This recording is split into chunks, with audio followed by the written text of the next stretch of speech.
رحمان کے بندوں کا جاہلوں کے ساتھ کیا اخلاق ہوتا ہے؟ ابراہیم علیہ السلام کی مثال ہے جب ان کے والد نے ابراہیم علیہ السلام سے کہا قال اراغب انت عن آلہتی یا ابراہیم لئن لم تنتہی لارجمنک واہجرنی ملیا قال سلام علیک ساستغفر لک ربی انہ کان بی حفیا۔ اس نے کہا کیا تو میرے معبودوں سے بے رغبتی کرنے والا ہے ابراہیم؟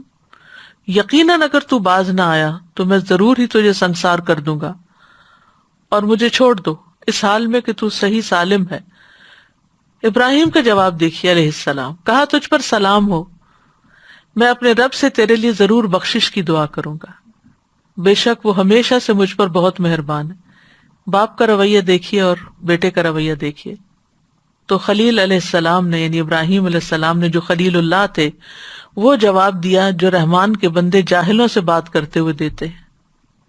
انہوں نے گالی نہیں دی، انہوں نے غصہ نہیں دکھایا، وہ جذبات میں نہیں آئے، بلکہ صبر کیا، اور ایسی بات کے ساتھ باپ کا سامنا نہیں کیا جسے وہ ناپسند کرتا ہو۔ انہوں نے واقعی کہا سلام علیک،